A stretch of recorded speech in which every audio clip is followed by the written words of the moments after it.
शुक्लाम्बरधरं विष्णुं शशिवर्णं चतुर्भुजं प्रसन्नवदनं ध्याये सर्वविघ्नोपशान्तये अखण्डमण्डलाकारं व्याप्तं येन चराचरं तत्पदं दर्शितं येन तस्मै श्रीगुरवे नमः।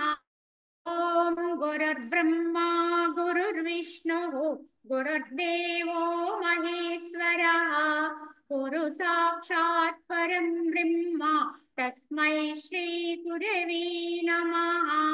वन्दे परब्रह्म चिदात्मकं सद्वन्दे गुरुं शान्तमुमेशमीशं वन्दे शिवानन्द गुरुप्रवीरम् वन्दे सदा ज्ञानपि वन्दनीयान् अनन्त सुखदातार मखण्डानन्द विग्रहं दयालुमति सन्तुष्टं वन्देऽहं मम सद्गुरुं रागादिरोगान् सततानुशक्त न शेषकाया प्रवृता न शेषान् औत्सुक्यमोहारतिदान् जिघाना यः पूर्ववैद्याय नमोऽस्तु तस्मै यः पूर्ववैद्याय नमोऽस्तु तस्मै। ओम श्रीरामचंद्र परब्रह्मणे नमः। श्री वशिष्ठ गीత ఉత్పత్తి ప్రకరణము ఇందులో మనము 6వ అధ్యాయంగా చెప్పుకుంటున్నాం। ఈ యొక్క బంధమోక్ష విధానం గురించి దృశ్య దోష పరిహారం కావున ఇందులో అవిద్యా క్షయత్వం గురించి చెబుతూ వశిష్ఠుల వారు శ్రీరామచంద్రుడితో ఇలా చెప్తున్నారు। గృహమునందలి సమస్త వ్యవహారములను కాంచునది గృహ యజమానుడే కాని జడమగు గృహము కాదు కదా।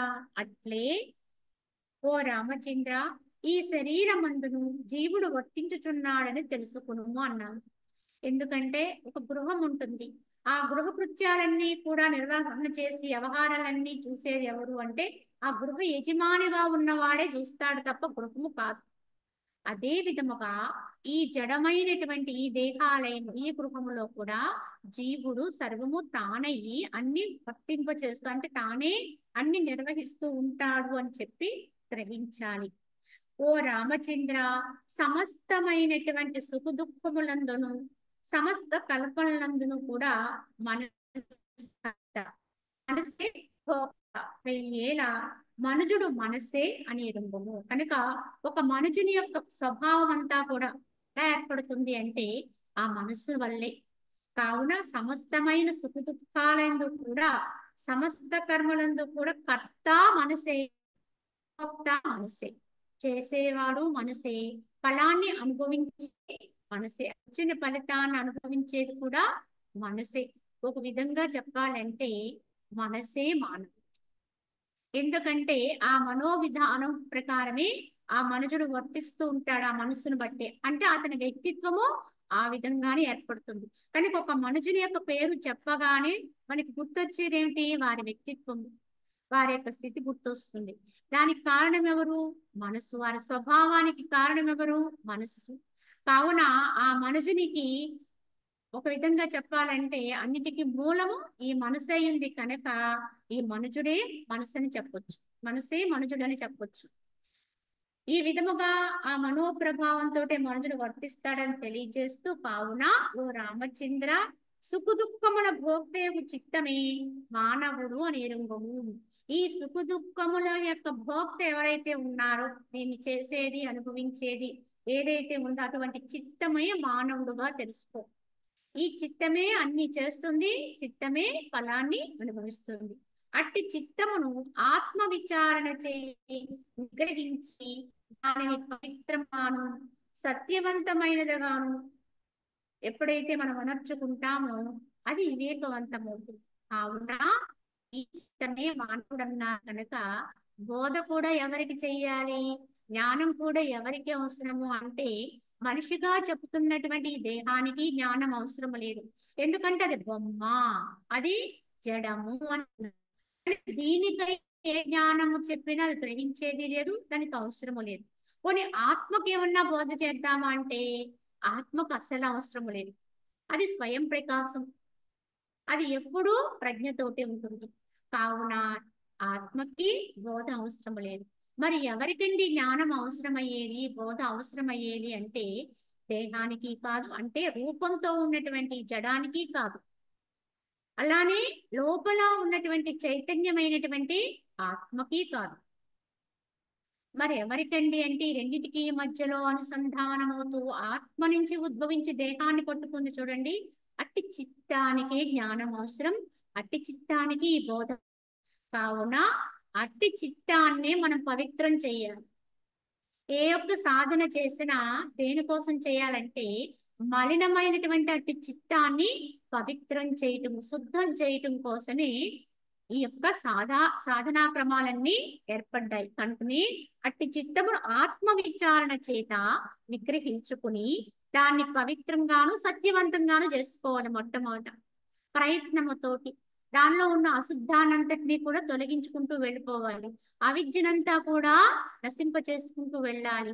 ఏదైతే అపోహ పడుతుందో, ఎందుకంటే అది పడేదంతా భ్రమలే కనుక ఆ భ్రమాన్ని దానికి తెలియచేయాలి. కనుక మలిన చిత్తంగా ఉన్నదాన్ని శుద్ధ చిత్తంగా చేసుకోవాలి, పవిత్రంగా చేయాలి, సత్యవంతం. కనుక ఏదైతే సత్యమో దాన్ని ఆశ్రయించడమే యథార్థమైన సత్యవంతంగా ఉండడం. కావున సత్యం ఏదైతే ఉందో అట్టి ఆత్మను ఆశ్రయించే విధంగా దానికి అభ్యాసం చేయించాలి. ఈ విధముగా ఉపాయాలన్నిటితోటి కూడా ఈ చిత్తాన్ని ప్రక్షాళితం చేసుకోవాలి, చిత్తాన్ని ఉద్ధరించాలి. కావున ఇక్కడ ఉద్ధరించుకోవాల్సింది ఒక విధంగా చెప్పాలి అంటే ఈ యొక్క మనసు యొక్క స్థితిని ఉద్ధరించాలి. ఆత్మ ఎప్పుడూ స్వయం, అది ఎప్పుడూ ప్రకాశమే. అది ప్రత్యేకంగా ఎప్పుడు అజ్ఞానంతో పడదు, అవిద్యలో ఉండదు. కనుక దాన్ని ఆత్మని ఉద్ధరించుకోవడము అంటే ఏంటి? చిత్తాన్ని ఉద్ధరించుకోవాలి, దాన్ని సత్యవంతం చేయాలి, దాన్ని శుద్ధం చేయాలి. అలా మనం ఉద్ధరించుకోగలిగి ఉండాలి. కావున ఓ బుధజనులారా, ఈ మనస్సని పురుషుడు దేశకాల వస్తువులచే పరిచ్ఛిన్నము కానట్టి పరమాత్మను అవలంబించి దాని యందు ప్రతిష్ఠుడగుచో పరిపూర్ణుడు కాగలుగుతాడు. కావున ఏం చేయాలి? మనసే మానవుడు అని చెప్పారు. కావున ఈ మనస్సు అనేటువంటి పురుషుడు, ఈ మనస్సు అనేటువంటి జీవుడు ఎవరిని ఆశ్రయించాలి అంటే ఈ పురుషుడు దేశకాల వస్తువుల చేత పరిచ్ఛిన్నము కానటువంటి, అంటే ఏ విధంగానూ కూడా దేశముల చేత కానీ ఆ దేశము ఈ దేశం అనేటువంటి తేడా అక్కడ ఉండదు. ఏ దేశమైనా ఒక్కటే. అన్ని దేశాలంటే కేవలము మనం మాట్లాడుకునే విధానంలో ఉండే దేశాలు కాదండి, అన్ని ప్రాంతాలు, ప్రతి ప్రాంతము, అన్ని ప్రదేశాలు అని అర్థం వస్తుంది. కనుక దేశముల కానీ కాలముల చేత కానీ ఆ కాలము ఈ కాలము, భూతకాలము భవిష్యత్తు కాలం వర్తమాన కాలం ఇత్యాది కాలాల చేత కానీ వస్తువుల చే కానీ ఏ యొక్క వస్తువుల చే కానీ విభజింపబడనటువంటి, అంటే ఆకృతుల చే కానీ, అంటే రూపాల చేత కానీ, ఇప్పుడు మనం ఉన్నటువంటి అనేక ఆకృతులు, రూపాలు, జడ యొక్క ఆకృతుల చేత కానీ భిన్నము కానటువంటి, ముక్కలు కానటువంటి, ఏకమైనటువంటి, అంటే ఏ దేశములో ఉన్నా అది ఒక్కటిగానే ఉంటుంది. కావున ఇది మన దేశం కనుక మన దేశంలో ఒక దేవుడు ఉండి ఇంకో దేశంలో ఇంకొక దేవుడు ఉంటాడు, ఇంకో దేశంలో ఇంకొక దేవుడు ఉంటాడు అనుకోవడం కూడా భ్రమే, అజ్ఞానమే అవుతుంది. ఎందుకంటే ఈ దేశం ఆ దేశం కాదండి, ఈ లోకము ఆ లోకము అనేటువంటి వ్యత్యాసము లేకుండా సమస్తము నిండి ఉన్నదేదో అదే సత్యం అండి, అదే చైతన్యం. కనుక అది దేశముల చేత ముక్కలుగా విభజింపబడదు, ఏకమై ఉంటుంది. చూడ్డానికి అనేకంగా ఉన్నప్పటికీ కూడా. అలాగే కాలాలు, ఆ కాలం ఈ కాలం అని ఎన్ని కాలాలు ఉన్నా ఆ కాలములో ఉన్న దేవుడు ఈ కాలములో ఉన్న దేవుడు, అప్పుడు జగత్తును నడిపించినటువంటి శక్తి చైతన్యము, ఇప్పుడు మనం వర్తింపజేస్తున్నటువంటి చైతన్యము ఒక్కటే, ఏకమే.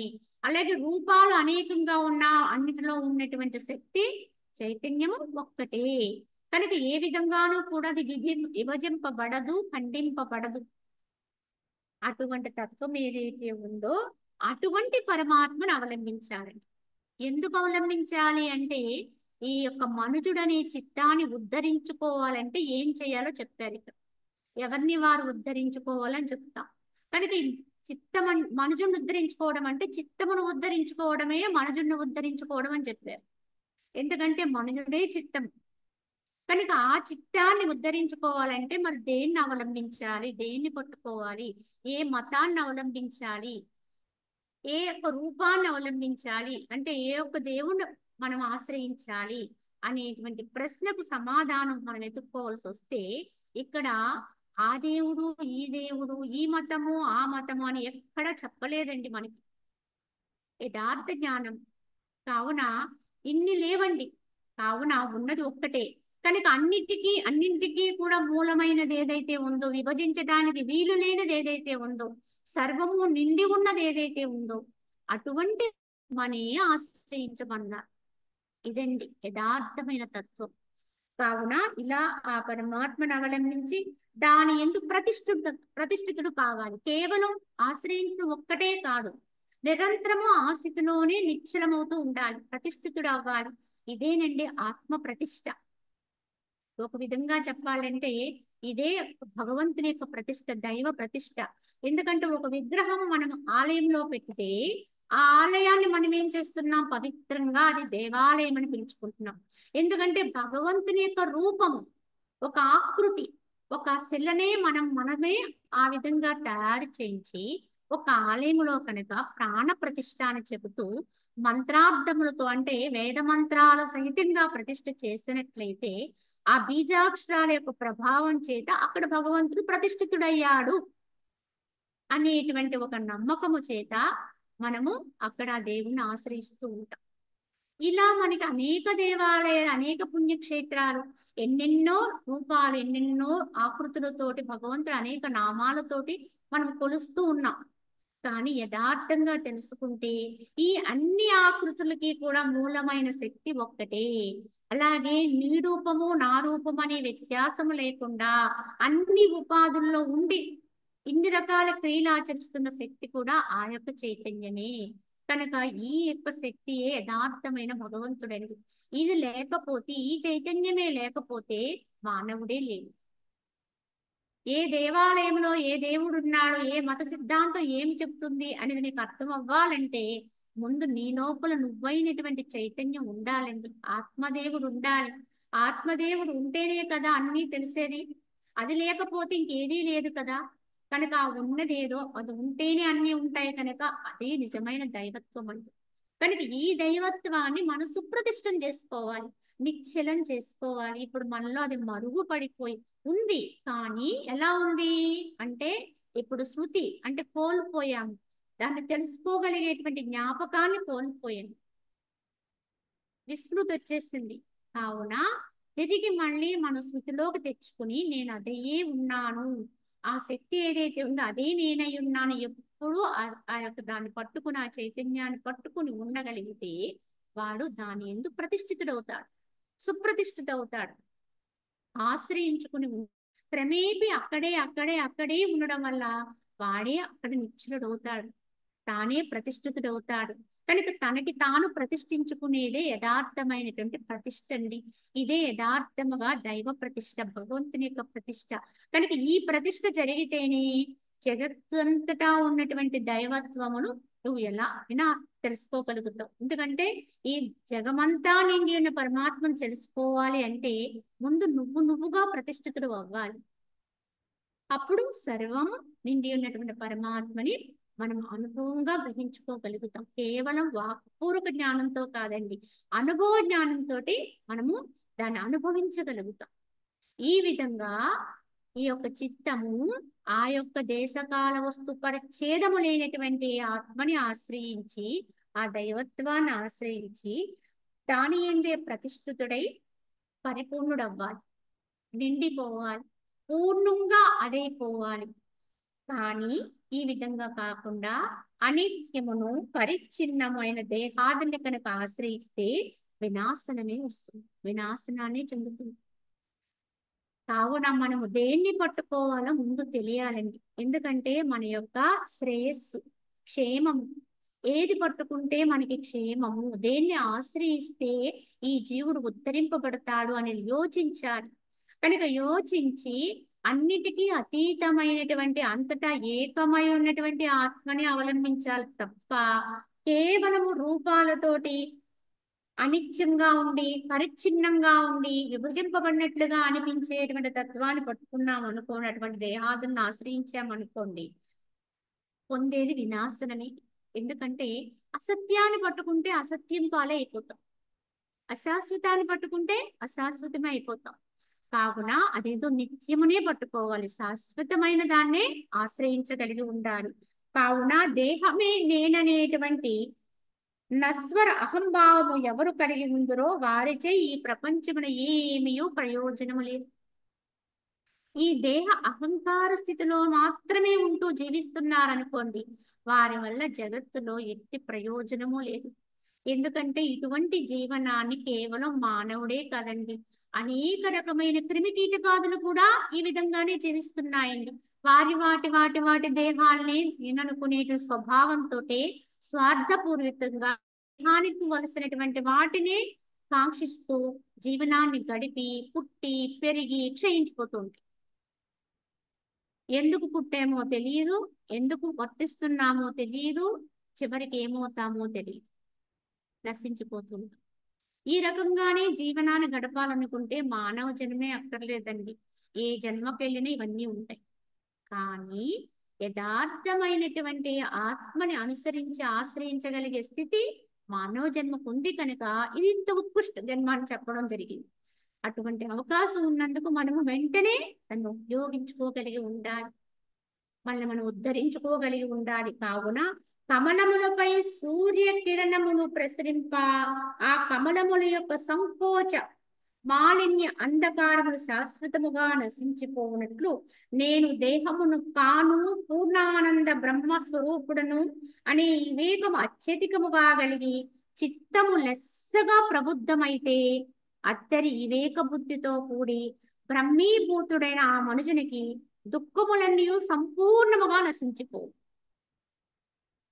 ఏ విధముగా అయితే కమలం అనేది సూర్యకిరణములు రాగానే వికసించి అప్పటి వరకు ఉన్న మాలిన్యం అంతా అంధకారం అంతా కూడా కమలాన్ని తొలగిపోతుందో నశించిపోతుందో, అదే విధముగా దాని మీద పడిన మంచు అంతా కరిగిపోయి అది చక్కగా విచ్చుకుంటుందో, అదే విధముగా ఎవరైతే నేను దేహమును కాను పూర్ణానంద బ్రహ్మ స్వరూపుడనే అయ్యున్నాను అనేటువంటి వివేకము అత్యధికముగా నిరవధికంగా ఇదే భావన చేస్తూ చేస్తూ చిత్తం ఎప్పుడైతే లెస్సగా ప్రబుద్ధమవుతుంది, చెయ్యగా ఈ భావాన్ని మనం ఎంత ఏకభావన అన్నమాట, అనేక భావనలన్నిటిని కూడా విడిచిపెట్టి త్యజించి ఏకభావనలోకి రావాలి.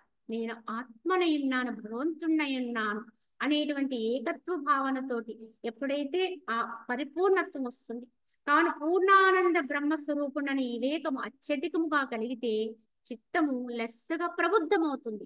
అయి అత్తరి వివేక బుద్ధితో కూడి బ్రహ్మీభూతుడైన ఆ మనుషునికి ఈ విధంగా ఎవరైతే పూర్ణుడవుతాడో, ఇటువంటి వివేక బుద్ధి ఉదయిస్తుందో అట్టి వాడు బ్రహ్మీభూతుడవుతాడు, బ్రహ్మమనందు స్థితుడవుతాడు. ఇటువంటి వాడికి ఇంకెన్నడూ కూడా దుఃఖాలనేవి దరిచేరవండి. ఈ జగత్తులో వాడి వెంట ఏ దుఃఖాలు పడవు. ఎందుకంటే ఎన్ని ఉన్నా వాడు తీసుకోరండి, కేవలము అవిగా దేహానికి వదిలేస్తుంటారు. ఆత్మ స్వభావంతో ఆత్మస్వరూపులుగా ఉండిపోతారు, ఆత్మానందాన్ని కోరుతూ ఉంటారు. కనుక వారికి దుఃఖాలనేటువంటివి దరిదాపులు కూడా పోవండి. ఎలా అయితే కాంతి ఉన్న చోటకి చీకటికి భయము, చీకటి పోలేదు, వెలుగు ఉన్న చోట దీప ప్రకాశం ఉన్న చోట అంధకారం ఎలా అయితే ఉండదో, వారి దగ్గర కూడా అజ్ఞానం అనే దుఃఖాలు ఎప్పుడు కూడా వారిని ఆవరించవు. కావున ఓ రామచంద్ర, మనస్సే విలక్షణముగా ఈ క్రియలన్నిటికీ కూడా కర్త భోక్త అవుతుంది. ఎందుకంటే కర్మలన్నీ చేయటానికి కారణము అదే. చివరికి ఆ కర్మ ఫలాలుగా వచ్చిన ఫలితాన్ని అనుభవించేది, సుఖం వస్తే సుఖ భావన, దుఃఖం వస్తే దుఃఖ భావన. కాసేపు ఏడుస్తుంది, కాసేపు నవ్వుతుంది, ఇవన్నీ కూడా మనస్సే చేస్తుంది. మనస్సు అనే రత్నమును యోగముచే హర్షణవనర్చి సంశోధించి సూర్యరశ్మి యందు మంచు బిందువు వలె నిర్వికల్ప సమాధి యందు విలయమునర్పుము. కావున అన్నిటికీ యొక్క మనస్సు వల్లే ఈ రకమైన కర్త భోక్త అయ్యున్నది కనుక ఇక్కడ ఈ మనస్సు అనేటువంటి ఒక రత్నం. ఇది సాన పెడితే రత్నం అవుతుందండి. ఇది రాయే, కానీ దీన్ని సాన పెడితే రత్నం అవుతుంది. దీనికి ఉన్న మలినానంతటిని తొలగిస్తే అదే ప్రజ్ఞాన స్వరూపం అవుతుంది. కావున ఈ మనస్సు అనే రత్నాన్ని ఏం చేయాలి? యోగము చేత ఘర్షణ నడుస్తూ ఉండాలి. ఎల్లప్పుడూ రాపిడి పెడుతూ ఉండాలి, సాన పెడుతూ ఉండాలి, ఘర్షణ చేస్తూ ఉండాలి, రాపిడి పెడుతూ ఉండాలి. అంటే ఆత్మ విచారణ ద్వారా కావచ్చు, యోగాభ్యాసం ద్వారా కావచ్చు, శ్వాసక్రియతో మనసుని అనుసంధానం చేసి నడిపించడం ద్వారా కావచ్చు. ఇది యోగ ప్రక్రియ. ఇలా మనం ఏదో క్రియ చేస్తూ సంశోధించి పూర్తిగా దాంట్లో ఉన్నటువంటి దూషితాన్నంతటినీ కూడా వర్జింప చేస్తూ పక్కకి తీసేస్తూ దాన్ని ఎంత సాన పెడతామో అంత మెరుస్తుంది, అంత ప్రకాశం అవుతుంది, అంత ప్రజ్ఞత్వాన్ని పొందుతుంది. కనుక సంశోధించి సూర్యరశ్మి ఎందు ఎలా అయితే మంచు బిందువు ఎలా అయితే కరిగిపోతూ ఉంటుందో, ఆ సూర్యరశ్మి ఎందు మంచు బిందువు వలె అంటే పూర్తిగా ఆ మంచు బిందువు పూర్తిగా అర్పణైపోతూ ఉంటుంది, కరిగిపోతుంది, ద్రవత్వాన్ని పొందుతుంది, క్రమేపీ వాయుత్వంలో అయిపోతుంది, కంటికి కనిపించకుండా అయిపోతుంది. ఆ విధంగానే జీవత్వం అనే అహంకారం నిర్వికల్ప సమాధి యందు పూర్తిగా రహితమైపోతుంది. ఎప్పుడైతే ఈ విధముగా యోగము చేతి మనసు అనే రత్నాన్ని రాపిడి చేస్తూ ఉంటాము, చేయగా చేయగా ఈ ఘర్షణ పెడుతూ ఉంటాము, విచారణ బలాన్ని పెంచుతూ ఉంటాము, క్రమక్రమంగా అది శోధించాలి. ఇంకా ఇంకా ఇంకా ఇంకా ఇంకెక్కడన్నా ఉందేమో దాంట్లో అపవిత్రత, మలినం అంటే అవిద్య ఉంది కనుక దాన్ని పట్టి పట్టి వెతికి వెతికి తొలగించుకుంటూ పోతే చివరికి మనసే ఉండదండి. అది ఎప్పుడైతే ప్రజ్ఞతో నిండిపోతుందో, ప్రకాశవంతమైపోతుందో, అది ఇంకా ప్రత్యేకంగా మనసుని చెప్పడానికి కూడా దానికి అవస్థ ఉండదు.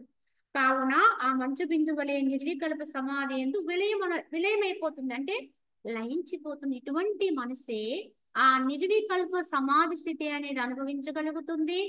తద్వారా మనసు పూర్తిగా రహితమైపోతుంది, విలయమైపోతుంది, కలిసిపోతుంది. ఎప్పుడు ఇటువంటి పవిత్రత, శుద్ధత్వము ఎంత రాపిడి పెడితే అంత శుద్ధత్వం వస్తూ ఉంటుంది. ఎంతెంత దానికి విచక్షణ కల్పిస్తే, విచారణా బలాన్ని పెంచుకుంటూ పోతూ యోగాభ్యాసం ద్వారా దాన్ని ఎంతైతే ఘర్షణ చేస్తూ ఉంటామో అంతంతది సూక్ష్మం అయిపోతుంది. ఇంకా సూక్ష్మం, ఇంకా సూక్ష్మం, చివరికి అది శుద్ధమైపోయి చివరికి అది పూర్తిగా అంతర్ధానం అయిపోతుంది. ఎప్పుడైతే నిర్వికల్ప సమాధి అని అనుభవం వస్తుందో దాంట్లో అది నిశ్శేషమైపోతుంది, విలయమైపోతుంది. అప్పుడే వివేకము చేత తత్వ సాక్షాత్కారము మోక్షం అనేటువంటి శ్రేయమును నీవు పొందగలుగుతావు. కావున ఎప్పుడైతే ఈ స్థితి ఏర్పడుతుందో, ఈ మనసు విలయమైపోయి పూర్తిగా రహితమైపోయే స్థితి ఏర్పడుతుందో అప్పుడే వివేకము చేత తత్వ సాక్షాత్కార రూపమైనటువంటి మోక్షం అనేటువంటి శ్రేయస్సుని నువ్వు అనుభవించగలవు. ఎవరికైనా ఇదే వర్తిస్తుందండి. కావున ఒక శ్రీరాముడికి మాత్రమే ఇదో చెబుతున్నారు అనుకోవద్దు, సాధకులందరూ కూడా ఆచరించవలసినటువంటి విధానమే ఇది. కావున మన యొక్క ముఖ్య కర్తవ్యం ఏమిటంటే అన్ని కర్మలకి కూడా కర్త భోక్తగా ఉన్నటువంటి మనసుని శోధించడమే, దాన్ని పూర్తిగా పవిత్రం చేయటమే, దాంట్లో ఉన్న కలుషితాన్ని రహితం చేయటమే, నిరంతరము కూడా దాన్ని కడుక్కోవడమే. ఇలాగ కడుగుతూ కడుగుతూ దాన్ని శుద్ధి చేసుకుంటూ చేసుకుంటూ చేసుకుంటూ వెళ్ళిపోతే, తీసేస్తూ వెళ్ళిపోతే చివరికి అది లేకుండా అంటే స్థితి పూర్తిగా అంతర్ధానం అయిపోతుంది. ఎప్పుడైతే ఆ యొక్క సమాధి స్థితి అనుభవం అంటే ఈ మనోరహిత స్థితి రావడము, సమాధి స్థితి అనుభవానికి రావడం ఒక్కసారే జరుగుతాయి. సమాధి స్థితి అనేది అనుభవానికి వస్తేనే మనసు రహితమవుతుంది. మనసు రహితమైతేనే సమాధిలోకి వెళ్ళగలదు. ఏది ముందు ఏది వెనుక అంటే ఎప్పుడు జరుగుతుందో తెలియదు కనుక నిరవధిక ప్రయత్నమేనండి చేయవలసినది. దాన్ని ఎప్పుడో మనం చేయవలసిందల్లా ప్రయత్నమే, ఫలం ఎప్పుడు రావాలో అప్పుడు వస్తుంది. ఎంత చేసిన వాడికి అంత ఫలం వస్తుంది తప్పకుండా. కావున ఇటువంటి వాడికే ముక్తి అనేది శ్రేయస్సు వస్తుంది. కనుక ఈ చిత్తమే జీవులందరినీ మోహపరిచేటువంటి అవిద్య. కనుక అజ్ఞానము, అవిద్య ఇవన్నీ వేరే ఎక్కడా లేవండి. ఈ చిత్తమే, జీవత్వంతో ఉన్నటువంటి ఈ చిత్తమే ఇది అవిద్య. ఈ అవిద్యే విచిత్రముగు ఇంద్రజాలముచే ఈ జగత్తంతటిని ఉత్పన్నము చేస్తూ ఉంటుంది. ఈ జగత్తంతటికి ఉత్పన్నము చేయడానికి, ఇంద్రజాలను సృష్టించడానికి ఈ చిత్తమే కారణం. వృక్ష తరు శబ్దముల వలె అవిద్య, జీవుడు, బుద్ధి మొన్నగు వాని యందు భేదమేమీ లేదు. ఎందుకంటే వృక్షమన్నా అదే, తరువన్నా అదే, చెట్టన్నా అదే. కనుక వృక్షానికి బదులుగా అనేక పర్యాయ పదాలు ఉంటాయండి. అలానే ఈ యొక్క అవిద్యకు కూడా ఎన్నో పర్యాయ పదాలు ఉంటాయి. దీన్నే అవిద్య అనొచ్చు, అంధకారం అనొచ్చు, చిత్తం అనొచ్చు, జీవుడు అనొచ్చు, బుద్ధి అనొచ్చు. ఏ పేరు పెట్టి పిలిచినా మొత్తానికి అదది. కావున మున్నగు వానిందు భేదమేమీ లేదు. ఈ ప్రకారముగా ఎరిగిన వాడవై నీవు చిత్తమును సంకల్పరహితము వనర్చుచుంటో కనుక ఈ ప్రకారముగా తెలుసుకుని చిత్తాన్ని గనక సంకల్పరహితం గనక చెయ్యగలిగితే అప్పుడు ఈ చిత్త నిర్మలత్వం చేకూరుతుంది. దాని సంకల్పాలు, ఎందుకంటే చిత్తాన్ని కడుక్కోవడము, చిత్తాన్ని శుద్ధి చేయటము, దాన్ని ప్రక్షాళితం చేయటము అంటే అర్థం ఏమిటి అంటే దాంట్లో ఉండేటువంటి సంకల్పాలని, వాసనల్ని ఎంత తగ్గించగలిగితే అంత కోరికలు క్షయిస్తూ ఉంటాయి, అంత నిర్మలత్వం వస్తూ ఉంటుంది, అంత తృప్తిగా ఉంటుంది, అది ఆనందంగా ఉంటుంది. కనుక ఈ చిత్త నైర్మల్యం అనే సూర్యుడు కనుక ఉదయిస్తే, ఎవరిలో అయితే చిత్త నిర్మలత్వం అనే సూర్యుడు ఉదయిస్తే అజ్ఞానాంధకారం అంతా కూడా పటాపంచలే. ఎవరిలో అయితే నిర్మలత్వం అనే వెలుగు వస్తుందో, ప్రజ్ఞ, ఈ యొక్క సూర్యుడు అన్నారు ఇక్కడ ప్రకాశం, ఈ ప్రకాశం ఉదయిస్తుందో అక్కడ అజ్ఞానం అనేటువంటి అంధకారం అంతా కూడా నశించిపోతుంది. సర్వాత్మయు స్వాత్మ దర్శనముచే దర్శనము కానిదియు, ఆత్మవంతము కానిదియు, బాధితము కానిదియు, ఆత్మీయము కాని పరకీయము కాని కానిదైన పదార్థమే ఉండజాలదు. స్వాత్మ దర్శనముచే అంతయును ఎల్ల కాలమునందును సర్వరూపముగు ఆత్మయే ఇది పరమార్థ స్థితి. పరమార్థ స్థితి అంటే ఏమిటి? దాన్ని ఎంత మనకు అందించగలరో అంతవరకు అందించే ప్రయత్నం చేశారండి. ఏ స్థితిలో ఉంటే దాని పరబ్రహ్మ స్థితి అంటారు, పరమాత్మ స్థితి అంటారు అనేది చెబుతూ, ఎవరైతే ఈ అన్నిటికీ మూలమైన చిత్తాన్ని ఈ విధముగా సంశోధించి దాన్ని పవిత్రం చేసి శుద్ధం చేస్తూ ఉంటారో వారికి ఈ యొక్క సమాధి, నిర్వికల్ప సమాధి స్థితి అనేది ఎప్పుడైతే చేకూరుతుందో అప్పుడేమవుతుంది, అక్కడ అజ్ఞానం అనేటువంటి అంధకారం అంతా కూడా పటాపంచలైపోతుంది. అక్కడ ప్రకాశం తప్ప ఇంకక్కడ తమస్సు ఉండదండి, చీకటి ఉండదు. కనుక అక్కడ సుస్పష్టం, ప్రత్యక్షం, ఏదైనా సరే ప్రత్యక్షం. ఎందుకంటే వెలుగు ఉంటే ఆ ప్రకాశంలో ఏదైనా స్పష్టంగా గోచరిస్తుంది. అలాగే ఈ యొక్క చిత్త నిర్మలత్వం అనేటువంటి ప్రకాశం ఎప్పుడైతే వచ్చేసిందో అక్కడ మనకి ఎరుక అనేది సుస్పష్టమవుతుంది. కనుక ఆత్మయందు ఎరుక అనేది సుస్పష్టంగా మనకు అవగాహనకు వస్తుంది. కావున ఈ విధంగా జరిగినప్పుడు సర్వాత్మకమైనటువంటి స్వాత్మ దర్శనము చే, సర్వాత్మకమైనటువంటి ఆత్మ యొక్క దర్శనం ఎప్పుడైతే అవుతుందో అంటే ఆ యొక్క అనుభవం చేకూరుతుందో అప్పుడు మనకు అర్థమవుతుందండి ఏమిటి అంటే అది ఎటువంటిది ఆ స్థితి అంటే అది దర్శితం కానిది అన్నారు. అంటే ఇప్పుడు మనం దర్శితము అంటే ఏమిటి, మన కంటితో ఇంకొక దృశ్యాన్ని చూస్తున్నాం, అది ఫలానా దృశ్యము, ఫలానా వ్యక్తి, ఫలానాలా ఉంది అని వర్ణించగలుగుతున్నాం, అది దర్శితం. అంటే దాన్ని చూసి చెప్పగలుగుతున్నాం, చూడడానికి ఇంకోటి ఉంది. కానీ ఈ యొక్క ఆత్మస్థితి అనేది ఆ విధంగా ఉండదండి, అది దర్శితము కాదు. నేను దేవుణ్ణి చూశానండి అంటే వాడు భ్రమలో ఉన్నట్టేనండి. నేను యోగాభ్యాసం చేస్తున్నాను కనుక నాకు అనేక రకాలైనటువంటి దృశ్యాలు కనిపించినాయి, ఇంకేదో భగవంతుడిని దర్శించాను, ఒక రూపంతో చూశాను, ఆయన ఇలా అన్నారు, అలా ఉన్నారు, ఇది ఇలా చెప్తూ ఉంటారు చాలా మంది.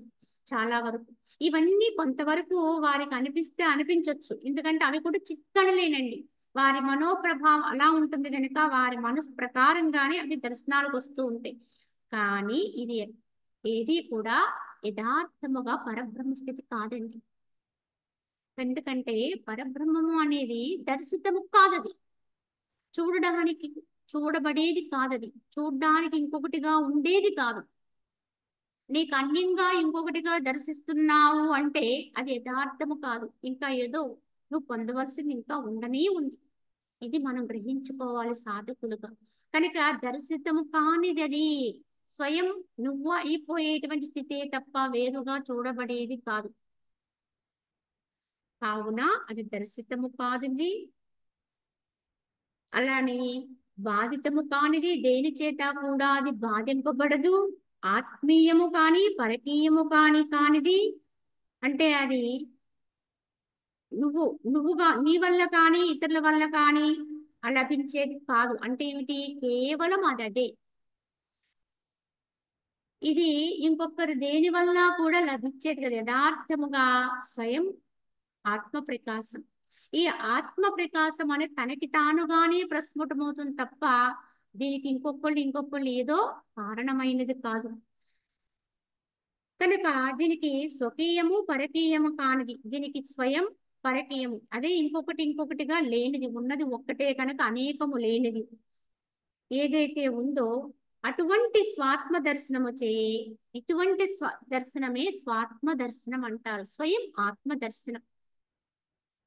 అది గ్రహించుకోవాలి. దృశ్యములా చూసేది కాదన్నారు, అది బాధితము కాదన్నారు, దేని చేత హరింపబడదు, దేని చేత ప్రదర్శింపబడదు. అది ఈ విధంగా తెలుసుకున్నప్పుడే దాన్ని అనుభవించగలిగిన వాడే స్వాత్మ దర్శనముచే అంతయు ఎల్ల కాలములందును కూడా సర్వరూపముగా ఆత్మయై వెలుగుచును. ఈ స్థితి ఎవరికైతే స్వయములో అనుభవానికి వస్తుందో వారికి కళ్ళు మూసినా ఇదే స్థితి, కళ్ళు తెరిచినా ఈ దృశ్యము కనిపించే దృశ్య జగత్తుని యావత్తని కూడా స్వస్వరూపమైన ఆత్మగానే వీక్షిస్తాడు తప్ప అన్యంగా చూడండి. ఇది జ్ఞాన దృష్టి. ఏదైతే ఉందో బయట దాన్ని చూస్తాడు. లోపల ఆత్మగా ఉంటాడు, లోపల చైతన్యంగా ఉంటాడు, పరబ్రహ్మముగా ఉంటాడు, దైవత్వం నింపుకుని పరిపూర్ణత్వంతో ఉంటాడు. కానీ వాడు ఒకవేళ దృశ్యం వైపు దృష్టి చారించినా, ఒకవేళ కళ్ళు తెరిచినా వాళ్ళు వీక్షిస్తున్న ప్రతి దాంట్ని కూడా ఆత్మమయంగానే చూస్తారు, బ్రహ్మమయంగానే చూస్తారు. అంతా బ్రహ్మమయం అన్నట్టుగా అయిపోతారు. కనుక ఇంకొకటి లేదండి అక్కడ. కనుక ఆ బ్రహ్మమే సర్వము కూడా దర్శింపబడుతూ ఉంటుంది. కనుక స్వస్వరూపగా ఆత్మయే వెలుగుచును. ఇది ఏ పరమార్థ స్థితి అన్నారు. ఇటువంటి స్థితి అనుభవానికి రాగలిగితే ఎవరికైతే చేకూరుతుందో దాన్ని గుర్తించాలి. కనుక ఇటువంటి స్థితిని పరమార్థ స్థితి. కనుక మనం ఇంకా ఎక్కడున్నాము, ఇంకా ఏది అందుకోవాలి, ఇంకా మనం ఎంత ఎదగాలి, ఎంత మనల్ని ఉద్ధరించుకోవాలి అనేది ఎరుకుపరచుకోవడం కోసం ఇటువంటి విధానాన్ని తెలియజేశారు. కనుక ఈ స్థితి చేకూరితే ఇదే పరమార్థ స్థితి, ఉత్కృష్టం. ఇంకెంతకంటే ఇంకా వేరే పొందటానికి ఇంక ఈ స్థితికి వెళ్ళిన వాడికి ఇంకా పొందేది కానీ అందేది కానీ చేరేది కానీ ఇంకేమీ లేదండి. వెళ్ళవలసిన చోటు లేదు, పొందవలసినటువంటి తత్వం లేదు, ఏముండదండి. అలా నిలిచిపోయేదే నిశ్చలం. ఇదే యథార్థమైనటువంటి అనుభవ జ్ఞానం అండి. ఇది స్వయములోకి రావాలి. మనకి వాక్కు ద్వారా బోధ ద్వారా అందుతుంది, ఎంతవరకు? స్వల్ప మాత్రంగా. కానీ ఈ బోధని మనం ఎప్పుడైతే నిరవధికంగా మనం పొందుతూ ఉంటామో, లోపల పొందుతూ ఉంటామో, లోపల విచారణ చేసుకుంటూ ఉంటామో, చివరికి ఆ బోధ తత్వం ఏదైతే ఉందో అదిగా అయిపోతుంది. స్వకీయ జ్ఞానం ఇది. కావున జలమందు ఉంచబడిన అనేక విధములైన పచ్చి మట్టి పాత్రలు జలమందు కరిగి ఒకే జలరూపమైపోయింది. ఒక పచ్చి మట్టి పాత్రలు ఆకృతులు తయారు చేస్తాం, మట్టితో తయారు చేస్తాం. దాని స్వభావం ఏమిటి? అది నీటిలో కలిసిపోయే స్వభావంతో ఉంది. దాన్ని తీసుకెళ్లి నీటిలో పెట్టామండి. ఆ అవి కాల్చలేదు, పచ్చివి. ఎందుకంటే మట్టితో తయారు చేసిన పాత్రల్ని అగ్ని జోడించి వాటిని దహింప చేస్తే గట్టితనం వస్తుంది వాటికి. అవి జలమునందు కలవండి. కానీ పచ్చి మట్టి పాత్రలు ఉన్నాయండి, తయారు చేసామంటే వాటిని కాల్చలేదు. అటువంటి పాత్రను తీసుకెళ్లి జలములు అనుకోండి, ఏమవుతుంది? క్రమంగా ఆ పాత్రలన్నీ కూడా కరిగిపోయి వాటి స్వరూపాన్ని కోల్పోయి క్రమంగా మట్టి అంతా కరిగిపోయి ఎక్కడ కలిసిపోతుంది? జలమునందు కలిసిపోతుంది. ఆ జల రూపాన్ని పొందినట్లు ఆత్మతత్వ బోధచే ఈ దృశ్య పదార్థ సమూహము తద్వృత్తి రూపమగు జ్ఞానము సమస్త జీవులు అంతయు ఏకమై ఒకే బ్రహ్మరూపత్వాన్ని పొందుతాయి. ఎలా అయితే అవన్నీ కూడా పచ్చి కుండలన్నీ కూడా నీటిలో కలిసిపోయి నీటి స్వభావాన్ని పొందేస్తున్నాయో, అదే విధముగా ఆత్మతత్వ బోధ చేత, ఈ విధంగా ఆత్మ విచారణ చేత, ఇటువంటి ఆత్మజ్ఞాన ప్రబోధము చేత ఈ దృశ్య పదార్థ సమూహం అంతా కూడా తద్వృత్తి రూపమగు జ్ఞానము సమస్త జీవులు. ఎందుకంటే ఈ దృశ్య రూప పదార్థ సమూహము వాటికి సంబంధించిన జ్ఞానము, ఈ పదార్థాలు ఇవి, ఆ పదార్థాలు అవి, ఈ వ్యక్తులు వీరు, ఆ వ్యక్తులు వారు, వీరు నాకు ఇదవుతారు, వారి వల్ల నాకు ఈ ఉపయోగమైంది, వీరి వల్ల అని వచ్చింది. ఇలాంటి వృత్తులన్నీ కూడా అక్కడ రహితమైపోతాయి. ఎక్కడ ఆత్మతత్వ ప్రబోధం ఎక్కడైతే అవుతూ ఉంటుందో అక్కడ ఈ వృత్తులన్నీ కూడా అణిగిపోతాయి. అప్పుడు ఆ వృత్తి రూపక జ్ఞానం సమస్త జీవులు అంతయు కూడా రహితమైపోయి అంతయు ఏకమై ఒకే బ్రహ్మరూపత్వాన్ని పొందుతాయి. అంటే ఇక్కడ ఎక్కడా కూడా భేదం ఉండదండి, వ్యత్యాసం ఉండదు. ఈ కదిలేటువంటి బొమ్మలు కనుక ఈ బొమ్మలన్నీ అలా కదులుతూ ఉంటే ఈ బొమ్మ ఇలా ఉంది, ఆ బొమ్మ అలా వచ్చింది, ఇది ఇలా ఆడుతుంది, ఇది ఇలా మాట్లాడింది, ఇది ఇలా అనుకునేటువంటి విధానమే ఉంటుంది తప్ప వాటి లోపల ఉండేటువంటి శక్తినే గమనించుకుంటుంటారు తప్ప ఏ ఒక్క బొమ్మ పట్ల ఏ ఒక్క భావన లేనటువంటి స్థితి ఏర్పడుతుందండి ఈ ఆత్మస్థితిలో ఉన్నవారికి. కనుక వీడు నాకు శత్రువా మిత్రుడా, వీడు నాకు ఇష్టుడా అయిష్టుడా, లేకపోతే ఇతరత్ర కారణాలు, వీడు గొప్పవాడా వీడు బీదవాడా, ఈ వ్యత్యాసాలు ఏమి అక్కడ అగపడవండి, ఆ మనసుకి తోచవు. ఎందుకంటే అక్కడ మనసే లేదు, ప్రజ్ఞాపూర్వకం అయిపోయింది కనుక అదేమి భేదాన్ని చూపించలేదు. అక్కడ ఏకం ఒక్కదాన్ని కనుక ఉన్న ఒక్కదాన్ని మాత్రమే దర్శించగలం తప్ప లేని అసత్యాన్ని అక్కడ పరిగణలోకి తీసుకోవడానికి వీల్లేదండి. కావున రఘుకుల శ్రేష్ఠుడైనటువంటి ఓ రామచంద్ర, మనోనాశనకు ఉపాయం సూచిస్తున్నాను విను. ఈ మనస్సుని లేకుండా చేయడానికి ఒక ఉపాయం చెబుతానయ్యా రామా విను అని చెప్తున్నారు వశిష్ఠుల వారు. ఏమిటి? దాన్ని ఎరింగినచో బాహ్యోన్ముఖులకు ఇంద్రియ వృత్తులేయు లేనట్టి శుద్ధమగు బ్రహ్మమందు మనస్సుని చేర్చి నీవు మనోలయత్వాన్ని పొందగలుగుతావు.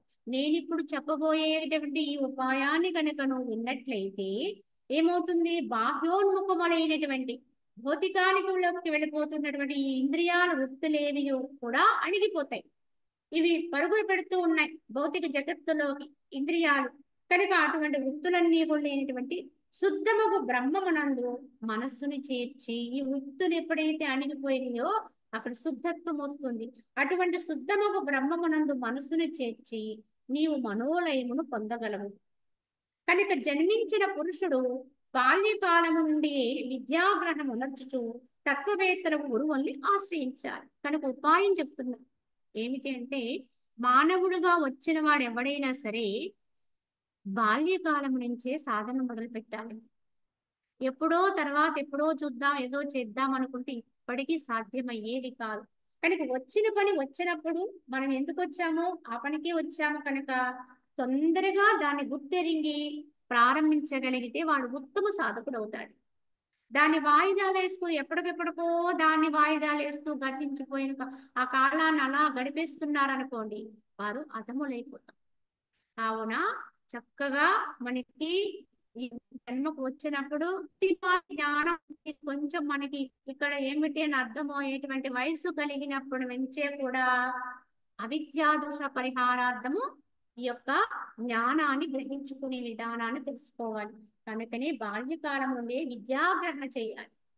విద్యలు అనేకం ఉన్నాయండి. ఎందుకంటే మనకి ఎన్నో విద్యలు ఉన్నాయి ఇప్పుడు మనం నేర్చుకుంటున్నాం. ఇంతకీ మనం నేర్చుకునేటువంటి ఈ విద్యలన్నీ గురించి ఈ జగత్తు విషయాల గురించి, జగత్తు విషయాల్లో ఉన్నటువంటి మర్మము గురించి, మర్మం అంటే వాటిలో ఇంకేమైనా మనం తెలుసుకోవాల్సి ఉన్నాయా, లేకపోతే ఇతరత్ర విషయాల గురించి ఉన్నదాన్నే మళ్ళీ కొంత బయటికి తీసి మనకిస్తున్నారు. అది ఇంతకు ముందు ఉన్నదే అంటే ఎక్కడున్నది? అసత్యమైనటువంటి జగత్తులో ఉంది. అంటే స్వప్నము లాంటి జగత్తు, దాంట్లో ఉన్నటువంటి విషయాల గురించి మనకి అవగాహన కల్పిస్తున్నారని దీని విద్యాభ్యాసం అన్నారు. మంచి వాడికి స్వప్నంలో విషయాలు తెలుసుకోవడం అనేది ఎంతవరకు మంచిదండి అంటే స్వప్నములో ఉన్నంత వరకు మంచిది. స్వప్నములో ఉండేటువంటి వాడికి అక్కడ ఏమైనా మర్మం ఉంటే తెలుసుకుంటే వాడు తెలివైన వాడని గుర్తింపబడతాడు. అంతవరకే మంచిది, అంతవరకు ఉపయోగపడుతుంది. కానీ స్వప్నము నుంచి బయటకు వచ్చేసిన వాడికి, ఎరుకొచ్చేసిన వాడికి, మెలకువ వచ్చిన వాడికి స్వప్నములో ఏమైనా టెక్నిక్ చెప్తే దాన్ని ఇలా ఇలా అనుకుంటే దానివల్ల ఎంత నేర్చుకుంటే వీడికి ప్రయోజనం ఉందండి. కావున ఆ విద్యలన్నీ కూడా ఇక్కడ మనం నేర్చుకునే విద్యలన్నీ ఇహలోకములో బ్రతకటానికి మాత్రమే ఉపయోగపడతాయి. ఇక్కడ వర్తించడానికి కాస్త ఇక్కడ ఇంకా కాస్త బాగా లోపలికి వెళ్తే కాస్త ధర్మవర్తనం చేయటానికి మనకి ఉపకరిస్తూ ఉంటాయి ఈ యొక్క విద్యలన్నీ కూడా. ఈ తెలివితేటలను పెంచుతూ ఉంటాయి. కనుక ఈ మాయాలోకములోనే మనం ఎన్నో తెలివిని పెంచుకుని ఎక్కడెక్కడో వర్తించి ఎక్కడెక్కడో వ్యవహరించి అంటే ఏమిటి విహరించి పోతూ ఉంటాం ఎక్కడెక్కడికో. కానీ ఎంత దూరం పోతే అంత తెలివైన వాళ్ళం అనే భ్రమతో ఉంటామండి. ఎన్ని ఎక్కువ దేశాలు తిరిగితే అంత గొప్పవాడిని అనుకుంటాం. ఎంత ధనాన్ని సంపాదిస్తే అంత గొప్పవాడు అనేటువంటి భావ అహంకారంతో ఉంటాం. కానీ ఇవన్నీ ఎప్పుడు ఉపకరిస్తాయండి? ఎంత సంపాదన చేసినా ఇక్కడ వరకే పరిమితం, ఈ మాయలోకం వరకే. వాటిని అనుభవించడం కూడా ఇక్కడ వరకే. ఇక్కడ దాటితే ఇక్కడి ధనానికి చిత్తు కాగితాలకు ఉన్న విలువ కూడా ఉండదండి, ఇంతవరకే. మరి అటువంటి విద్యలు ఎన్ని నేర్చుకుంటే మనం గొప్పవాళ్ళం అవుతామండి? అసలైన విద్య అవుతుంది. కావున ఈ విద్యలు నేర్చుకోవడం మంచిదే, నేర్చుకోకూడదని కాదు. ఇక్కడ ఉన్నాము కనుక, ఇక్కడ వర్తిస్తున్నాము కనుక, కొంతలో కొంత ఇక్కడ బతకాలి కనుక, ఈ జీవన వ్యవహారం నడవాలి కనుక దాని కొరకు ఈ విద్యను అవలంబించాలి, అంతవరకే. కానీ అన్ని విద్యల కంటే మేటి విద్య ఏమిటంటే విద్యానా అధ్యాత్మ విద్య అన్నారు. నిన్ను నీవు తెలుసుకునే విద్య గొప్పది అన్ని విద్యల కంటే. ఈ విద్య ఎవరి దగ్గర దొరుకుతుందో వారిని ఆశ్రయించాలి. కనుక విద్య చెప్పే వాళ్ళందరూ గొప్పవాళ్లే, గురువులే. కానీ నిన్ను నీకు తెలియ చెప్పగలిగేటువంటి జ్ఞానం ఎవరి దగ్గర ఉందో వారే యథార్థ గురువులే. కావున ఏం చేయాలి? బాల్యకాలం నుంచే దీనికి ప్రయత్నం చేయాలి. మనము చెప్పించేటువంటి ఈ యొక్క సామాన్యమైన విద్యలతో సరిపెట్టుకోకూడదు. అంటే మన గృహములో జన్మకు వచ్చినటువంటి మన యొక్క సంతాన విషయం చూసుకుంటే పెద్దలకి కనుక ఇటువంటి జ్ఞానం ఉంటే తప్పనిసరిగా ఆ యొక్క పిల్లలకు కూడా ఆ జ్ఞానాన్ని అందించే ప్రయత్నం చేస్తారండి, చెయ్యాలి. అంటే ముందు ఎవరు జ్ఞానవంతులు అవ్వాలి? పెద్దలే జ్ఞానవంతులు అవ్వాలి. తద్వారా అది పిల్లలకి అభ్యాసం చేయించాలి. అంతే తప్ప అది వారి పెద్దలకి లేకపోతే అది పిల్లలకు కూడా ఇవ్వటానికి వారికి మనస్కరించదు. అసలు అదొకటి ఉంది అనేటువంటి విషయం కూడా వారికి అవగాహన ఉండదండి. దీన్ని చెప్పాలి, దీన్ని ఇది యథార్థమైనది అని తెలియ జిజ్ఞాస ఉండదండి. కావున ఇది ఎప్పుడు కంటే ఇప్పుడే ఈ వేగిర పడుతూ ఉండాలి ఈ విద్యను పొందడానికి, దీన్ని తెలుసుకోవడానికి. కనుక వారికి వారి భాషలో దాన్ని అందించే ప్రయత్నం చేయాలి. పిల్లలుగా ఉన్న వాళ్ళకి ఆ భాషలోనే వారికి దగ్గర చేయాలి. కావున జన్మించినటువంటి పురుషుడు బాల్యకాలము నుంచే విద్యాగ్రహమునొచ్చు తత్వవేత్తలైన గురువులను ఆశ్రయించారు. ఈ విద్య ఎవరు చెబుతారు అనే వారిని గ్రహించుకుని వారిని ఆశ్రయించాలండి. ఈ జ్ఞాన విద్య, ఈ అధ్యాత్మ విద్య అన్ని విద్యల కంటే మేటిదైన విద్య రాజ విద్య, రాజగుహ్యతం ఇది. కనుక దాన్ని అందుకునే ప్రయత్నమే చెయ్యాలి. అప్పుడు వాని నీ యందు ఉదయించిన విధముగానే క్రమముగా సాధనా చతుష్టయ సంపత్తి అనే చమత్కృతి ఉదయిస్తుంది. ఓ రామా, ఎవరైతే ఈ విధంగా బాల్యావస్థ నుంచే ఈ విద్యాభ్యాసం చేయటానికి పూనుకుంటారో వారిలో చక్కగా వివేకము, వైరాగ్యం ఉత్పన్నమవుతాయి. ఎలా అయితే నువ్వు అతి చిన్న వయసులో, ఈ 14 సంవత్సరాల వయసులోనే నువ్వు ఇంత తత్వవేత్తగా, ఇంత వైరాగ్యపూరుడుగా ఉన్నావు కదా, ఆ విధంగానే వారికి ఆ యొక్క అవగాహన వస్తుంది. కనుక ఆ వైరాగ్య భావన పుడుతుంది. సాధనా చతుష్టయంలో వారు నిట్టెలవుతారు, దాని యందు కాంక్ష కలిగి ఉంటారని చెబుతూ, చిత్తము నిర్మలమైనప్పుడు అట్టి నిర్మల చిత్తవృత్తి యొక్క దృష్టి చే మనుజునకు ఇది సంసార అనర్థము అంటే త్యాజ్యము, ఇది మోక్షోపాయము అంటే గ్రాహ్యము అనేటువంటి విచారణ పుడుతుంది. అంటే దీన్ని తీసుకోవాలి, దీన్ని వదిలేయాలి. ఇది పొందదగినది, ఇది విడిచిపెట్టదగినది, ఇది పనికి వచ్చేది, ఇది పనికి రానిది. ఇదంతా కూడా విచక్షణ, వివేకం మేలుకునే వాడికి జరుగుతుందండి.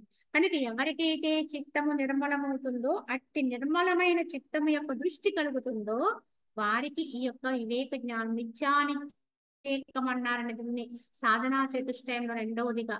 కనుక ఇది త్యాజ్యము, ఇది గ్రాహ్యము, ఇది అవలంబించచ్చు, దీని కడికి వెళ్ళకూడదు అనేది మనకి అర్థమవుతుందండి ఈ వివేకం వల్ల. కావున ఈ ప్రకారముగా వివేక సంపన్నుడు అయి నిర్మలమును సత్వగుణ మయమైనటువంటి ఉత్తమ జాతులందు స్థితిని బడిసిన అతనికి మోక్ష శ్రేయమునకై జ్ఞానముచే చిత్తమును ప్రకాశింపజేయు సప్త యోగ భూమికలను క్రమముగా సంపన్నమవును అని చెబుతూ, ఎవరైతే ఈ రకంగా ప్రయత్నపరులై ఉంటారో వారిలో వారికి తెలియకుండానే క్రమంగా జ్ఞానపూర్వకమైనటువంటి సప్త జ్ఞాన భూమికలు పుడతాయండి. క్రమంగా వారి వృద్ధిలోకి వస్తారు. కనుక ఆ సప్త జ్ఞాన భూమికలు ఏవైతే ఉంటాయో వారిలోకి తెలియకుండానే ఎవరైతే ఈ విచారణతో ఉంటారో, వివేకాన్ని మేల్కొల్పుకుంటూ ఉంటారో, తత్వ విచారణలో ఉంటారో వారిలోకి ఈ జ్ఞాన భూమికలు ఉదయిస్తాయటండి. అయితే ఇదంతా వింటటువంటి శ్రీరాముడికి వెంటనే ఇక్కడ అడగాలనిపించిందండి, బ్రహ్మ విద్వర, మోక్ష సిద్ధిని చేకూర్చేటువంటి సప్త జ్ఞాన భూమికలంటే ఏంటో మరి సంగ్రహంగా తెలియచేస్తారా అని. ఎప్పుడైతే జ్ఞాన భూమికలు పుడతాయి వారిలో అని చెప్పారో, ఇంతకీ అవి ఏంటి మునివర్య అని శ్రీరామచంద్రుల వారు వశిష్ఠుల వారిని ప్రశ్నించారు. ఒక విధంగా ఆయనకు తెలియక కూడా కాదండి. ఎందుకు అంటే ఇక సామాన్య లోకాన్ని ఉద్దేశించి ఈ సప్త జ్ఞాన భూమికలు అంటే ఏమిటో చెప్పండి మునీంద్ర అని శ్రీరాముడు అడిగాడు. అప్పుడు వశిష్ఠుల వారు ఇలా ప్రారంభిస్తున్నారండి, ఏమిటని తెలియచెప్పుతూ. ఏమని? ఓ రామచంద్ర, స్వస్వరూపము ఆత్మయందు స్థితి కలిగి ఉండడం ఏదైతే ఉందో అదే ముక్తి. ఆ ఆత్మస్వరూపము నుండి జారిపోవటం ఏదైతే కలదో అదే అహంకారాద్య అనుభవము. ఈ ప్రకారముగా జ్ఞాని యొక్కయు అజ్ఞాని యొక్క లక్షణము సంక్షేపముగా గుర్తించవచ్చు. అంటే ఇక్కడ ఒకే ఒక నిర్వచనంతో చెప్పారు. జ్ఞానికి అజ్ఞానికి ఉన్నటువంటి వ్యత్యాసం ఎలా తెలుసుకోవచ్చు, ఎలా ఉంటుంది అంటే, జ్ఞాని ఎలా ఉంటాడంటే స్వస్వరూపమైనటువంటి ఆత్మ ఎందే స్థితి కలిగి ఉంటాడు. నిరంతరము కూడా తన ఆత్మని అనేటువంటి దాన్ని గుర్తించి ఆత్మ భావనలోనే ఉంటే దాని ఎందే స్థిరత్వంగా ఉంటాడు. ఇతరత్ర ఏ యొక్క వృత్తుల్లోకి కూడా ఆ మనసుని పోనివ్వడు. ఇటువంటి స్థితినే ముక్తి అని ఉంటాడు. ముక్తి భాగుడుగా ఉంటాడు, జీవనాన్ని గడుపుతూ ఉంటాడు. విధంగా విని జీవనముక్తుడు అంటారు. ఆ ఆత్మ స్వరూపము నుండి ఎవరై ఈ రకంగా ఉండడం అనేది జ్ఞాని లక్షణము. కానీ ఆ ఆత్మతత్వము నుంచి జారిపోయి అహంకారాది అనుభవాల్ని పొంది దేహ స్థితిలోకి జారిపోవడం ఏదైతే ఉందో అదే అజ్ఞాన స్థితి, బంధత్వ స్థితి. ఈ ప్రకారముగా జ్ఞాని యొక్కయు అజ్ఞాని యొక్కయు లక్షణము సంక్షేపముగా ఆత్మయందు నిష్ట కలిగి ఉంటే జ్ఞాని ఆత్మ నుంచి జారిపోయి అన్యములోకి పడిపోవడమే అజ్ఞానం. ఈ రకంగా జ్ఞానిని అజ్ఞాన్ని గుర్తించాలి. కనుక ఇందులో మనం ఎక్కడున్నామో కూడా మనం యోచించుకోవాలి. మనం ఆత్మయందు స్థితం కలిగి జ్ఞానులుగా ఉండాలా, లేదా అజ్ఞానులైనటువంటి యొక్క భౌతికమైన దృశ్య వ్యామోహంతో కూడినటువంటి దీంట్లోనే పడిపోతున్నామా అనేది గమనించుకుని, ఒకవేళ ఇందుకు పడిపోయినా మనం లేవనెత్తుకుని ఆత్మయందు స్థితమయ్యే ప్రయత్నమే చేయాలి. అయితే శుద్ధ సన్మాత్ర జ్ఞాన స్వరూపము నుండి ఎవరైతే చెలింపకుండా ఉంటారో అట్టి వారికి రాగద్వేషములు ఉదయింపమి అజ్ఞానం ఎన్నటికీ సంభవింపదు. ఎందుకంటే ఈ శుద్ధ జ్ఞానం ఎవరిలో అయితే ఉదయించిందో దానిలోంచి పడిపోకుండా ఎవరైతే నిశ్చలం చేసుకుంటూ ఉంటారో అట్టి వారి గుర్తి ఏంటంటే వాళ్ళు ఎన్నడూ రాగద్వేషాలు పుట్టవండి. ఏది వాళ్ళకి ప్రియ అప్రియాలు ఉండవు. అన్నిటి యందు ఒక సమత్వ స్థితి, ఒకే సమానంతో ఉంటారు. కనుక ఇది వారికి గుర్తు. ఆత్మస్వరూపము నుండి జారి దృశ్య పదార్థములందు చిత్తము నిమగ్నమగుట ఏది కలదో దానికి మించిన అజ్ఞానం మరొకటి ఉండదు. కనుక ఎలా అయితే జ్ఞాని ఆ యొక్క చిత్తాన్ని ఆత్మీయ స్థితం చేసి రాగద్వేషాలకు అతీతుడు ఉంటాడు, కానీ అజ్ఞాని అయితే ఆత్మస్వరూపము నుంచి విడిపడిపోతాడు, జారిపోతాడు. విడిపడిపోవడం అంటే దాని పూర్తిగా విడిపడిపోవడం అనేది అసంభవం. కనుక దాని యొక్క శక్తితోటి ఉంటాడు, కానీ దాని నుంచి పక్కకు వచ్చేస్తాడు, జారి దృశ్య పదార్థములందు అంటే చిత్తము లగ్నమై ఉంటుంది. ఈ యొక్క వ్యవహారము దృశ్యములందు, ఈ యొక్క జగత్తునందు ఎవరి యొక్క చిత్తం అయితే లగ్నమై ఉంటుందో దానికి మించిన అజ్ఞానం మరొకటి లేదు. ఆత్మ నుంచి పక్కకు రావడమే అజ్ఞానం వచ్చేస్తుందండి. ఆత్మీయందు స్థితం కలగడమే జ్ఞానానికి నిదర్శనం. కావున సమస్త పూర్ణముగా శమించినటువంటి జడత్వ నిద్రారహితమైనటువంటి శలయందు నిశ్చలమై చిద్ఘనమైనటువంటి స్థితియే స్వరూప స్థితి అంటారు. నీ యొక్క స్వస్వరూప స్థితి అని చెప్తుంటారు. ఇంతకీ స్వరూప స్థితి అంటే ఏమిటి అంటే దానికి కొంత మనకి తెలియజేయడం కోసం ఇలా చెప్తున్నారు. ఆ స్థితిలో ఎలా ఉంటుందో చెప్తున్నారు. అక్కడ సమస్త సంకల్పములు పూర్ణముగా శమించిపోతుంది. ఈ స్వరూప స్థితి అనుభవంలో ఉన్న వారి యొక్క విధానం ఎలా ఉంటుందంటే అక్కడ ఈ సంకల్పము ఆ సంకల్పం అని కాదండి. ఇది మంచి సంకల్పం కనుక దీన్ని ఉంచుకుందాం, దాన్ని వదిలేద్దాం అనేటువంటి వ్యత్యాసం ఉండదండి. సర్వసంకల్ప సన్యాసం త్యాగ, సర్వసంకల్ప త్యాగ. ఏమై సమస్త సంకల్పములు పూర్ణముగా అక్కడ బాగులేదు, మంచి అయినా చెడ్డైనా. కనుక జడత్వ అని ఏ సంకల్పము లేదన్నారు కనుక వాడు జడుడా అండి అనే ప్రశ్న రావచ్చు. కానీ వాడు జడుడు కాదండి. కనుక అటువంటి సంకల్పం లేకుండా ఉంటే వచ్చి అవస్థను అనుభవిస్తే అర్థమవుతుంది. కనుక అది జడత్వం అయితే అస్సలు కాదు. కనుక జడత్వము నిద్రారహితం. నిద్రపోతున్నావా, సంకల్పాలు లేకుండా ఉండాలి అంటే నిద్రావస్థలో ఉన్నాడు, నిద్రలో ఉండడండి. వాడు మేలుకునే ఉంటాడు, ఎరుపులో ఉంటాడు, వాడు జడుడుగా ఉండడు. అటువంటి స్థితిని పొందుతూ శిలయందు వలె నిశ్చలమై, ఎలా అయితే ఒక శిల నిశ్చలంగా అలా ఉంటుందో అంత నిశ్చలంగా ఉంటాడండి. ఎందుకంటే లోపల నిశ్చలత్వం వస్తే ఈ యొక్క జడం కూడా నిశ్చలమైపోతుంది. లోపల మనస్సు కదలనటువంటి నిశ్చయమైనటువంటి స్థితిలో నిశ్చలంగా అలా ఉందనుకోండి, ఈ జడం కూడా అంతే ఒక శిల మాదిరిగా అయిపోతుంది. ఎలా అయితే ఆ శిలా విగ్రహానికి ఉన్నటువంటి ఏ ఒక్క అవయవము కూడా కదలకుండా అలా నిలిచిపోతుందో, ఎందుకండి అంటే అది విగ్రహం కదా అని చెబుతాం. కానీ ఎవరిలో అయితే ఆత్మీయందు స్థితిత్వం ఏర్పడుతుందో వారి యొక్క దేహం కూడా శిలాసదృశ్యం అయిపోతుంది. వారు ఎంత సమయం అలా ఉండగలరండి అంటే దీన్నే సమాధి స్థితి అన్న. ఈ స్థితిలో ఎంతసేపు వాడు నిలవగలిగితే అంతకాలము దేహానికి ఎట్టి క్షోభ లేదు. అది ఎక్కడా కూడా కదలదు, మెదలదు. కనుక నిశ్చలమే చిద్ధనమైనటువంటి స్థితి ఏదైతే ఏర్పడుతుందో దాన్ని స్వరూప స్థితి అంటారు. ఈ యొక్క అనుభవం దీన్ని సమాధి స్థితి అంటారు. సమాధి అంటే ఈ జడం అనేది అలాగా నిశ్చలమవుతుంది. కానీ ఈ యొక్క నిశ్చలము ఈ కదలినటువంటి శిలాసదృశ్యం మాదిరిగా ఈ జడం అవటానికి కారణం ఏంటంటే లోకము అదే విధంగా గాలి వీచి చోట ఉన్న దీపము పగిది. ఎందుకంటే ప్రకాశంగా ఉంటుంది, కదలిక ఉండదండి, నిశ్చలం. దేన్ని ఆశ్రయించాలో అక్కడ ఆశ్రయించాన్ని పట్టుకొని అదలా నిశ్చలం. కనుక అంత నిశ్చలత్వంలో ఉన్నటువంటి స్థితి ఏదైతే ఉందో, అనుభవం ఏదైతే ఉందో దాన్ని స్వరూప స్థితి, సమాధి స్థితి.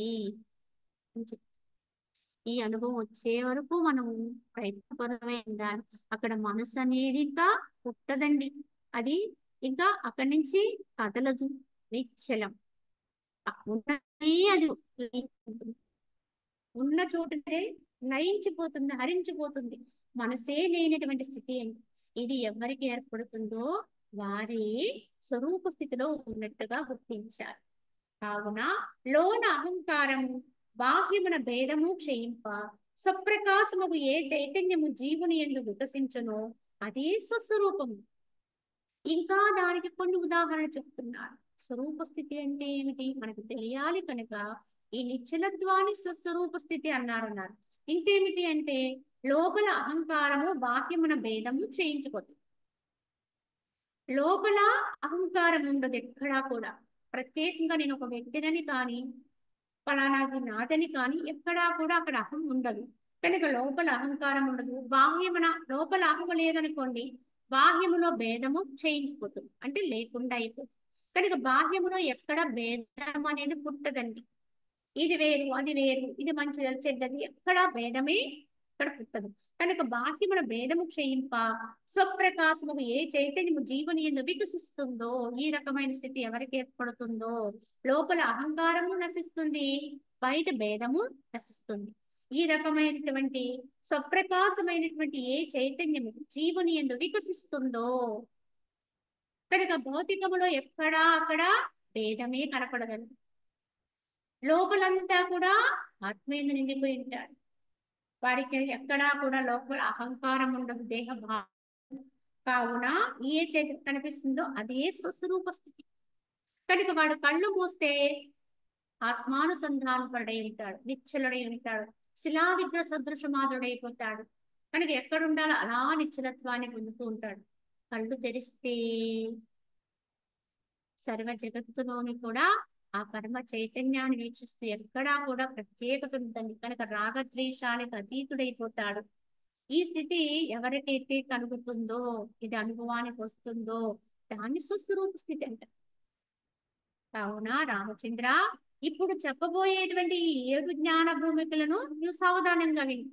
ఈ స్వస్వరూప స్థితి కలగడానికి ఈ జ్ఞాన భూమికలు అనేవి మనకి మెట్టులుగా ఉపయోగిస్తే ఇవి కలుగుతూ ఉంటాయి. దీని కొరకు ఎవరైతే నిరవధికంగా ప్రయత్నపరులై ఉంటారో వారికి ఈ జ్ఞాన భూమికలు వచ్చి చేరుతూ ఉంటాయి. వాణ్ణి ఎరిగినచో మరల అజ్ఞానం అనేటువంటి పంకమును నీ వెన్నటికి కొనగవు. ఈ జ్ఞాన భూమికలు కనుక నువ్వు తెలుసుకోగలిగితే ఎన్నడూ మళ్ళీ అజ్ఞానంలో పడవు. కనుక భిన్న భిన్న వాదులు ఈ యోగ భూమికల గురించి అనేక విధములుగా భిన్న భిన్నముగా చెప్పారు. ఎందుకంటే ఈ సప్త జ్ఞాన భూమికలనే ఎందరో ఎన్నో విధాలుగా దాన్ని భాష్యం చెప్పారు. వారి వారి విధానానికి అనుగుణంగా దాన్ని తీసుకొచ్చి ఈ జ్ఞాన భూమికని వర్ణించారు.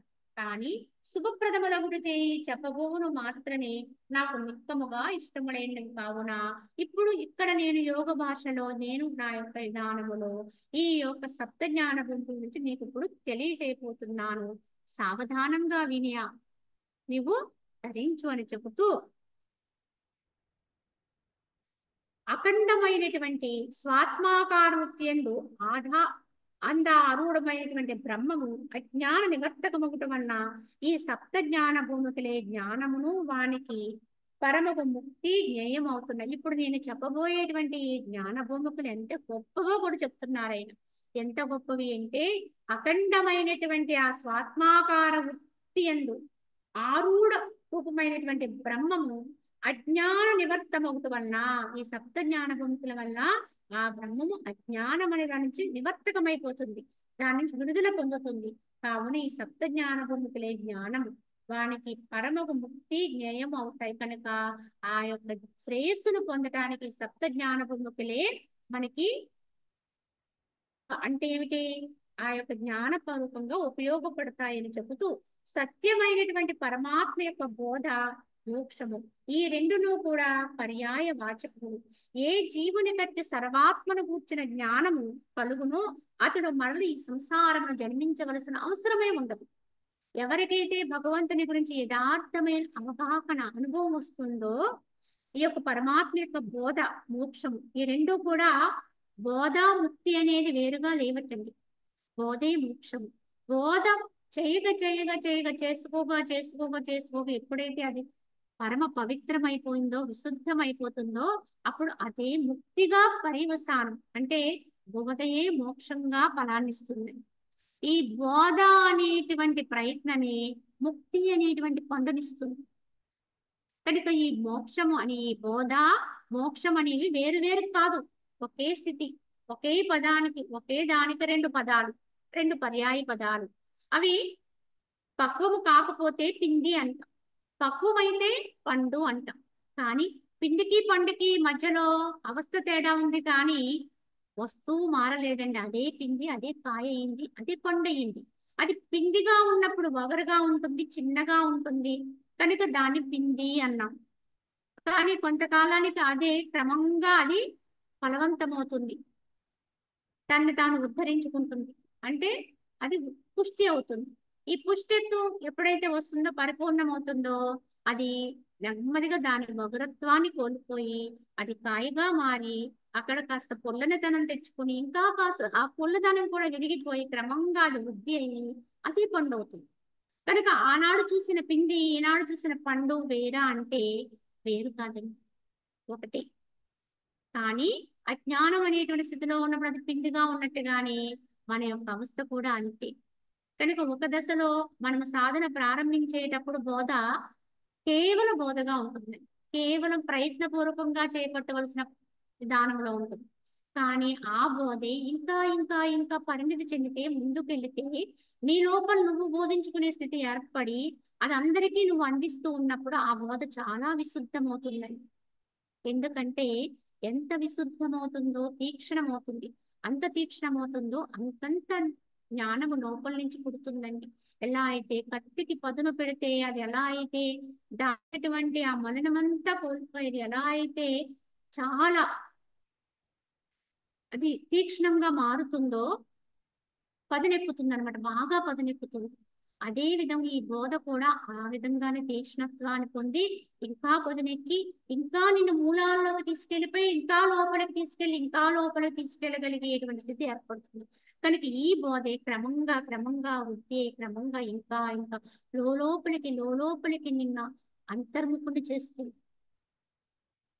ఈ అంతర్ముఖత్వం ఎప్పుడైతే అనుభవానికి వస్తుందో క్రమంగా అదేమవుతుంది, ఇంకా ముందుకెళితే అదే పరిపూర్ణ జ్ఞానమయ్యేటువంటి విధానములో ఎలా అయితే పిండి కాయ అయి కాయ పండయిందో, అదే విధంగా బోధ కూడా ప్రారంభములో ఉన్న స్థితిలోంచి నెమ్మదిగా అభ్యాసములో ఒక వగరధనాన్ని కోల్పోయి పుల్లధనాన్ని తెచ్చుకున్నట్టుగా ఈ యొక్క విధానములో సాధకుడు కూడా కొంత బోధని క్రమంగా అలా చేసుకుంటూ వెళుతాడు.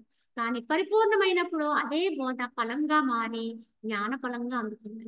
అదే అనుభవ ఫలంగా, అదే నీ స్వాత్మానంద ఫలంగా అందుతుంది. కనుక బోధకి మోక్షానికి తేడా లేదని చెప్పారు. నువ్వు ఎంత లోతులకు వెళ్తుంటావో ఈ బోధ అంత తీక్షణమైపోతుంది. ఎంత బోధ తీక్షణమవుతుందో అంత లోపలికి వెళ్ళగలుగుతావు. భగవంతుడు అంటే నీకు సరైన అవగాహన ఈ బోధ వల్లే వస్తుంది. చెయ్యగా చేసుకోగా దైవత్వం అంటే ఇది నీ సత్యవంతమైనటువంటి అవగాహన కలుగుతుంది. కనుకే బోధే మోక్షం అని చెప్పారు. ఈ బోధ పూర్వకంగా మనకి సప్త జ్ఞాన భూమికలు చెప్తామని చెప్పారు. అవి ఎలా ఉంటాయో వాటి విధానం ఏమని చెప్తారనేది మనము రేపటి భాగంలో తెలుసుకుందాము. హరి ఓం తస్సత్. ఓం అసతో మా సద్గమయ తమసో మా జ్యోతిర్గమయ మృత్యోర్మా అమృతంగమయ. ఓం శాంతి శాంతి శాంతి.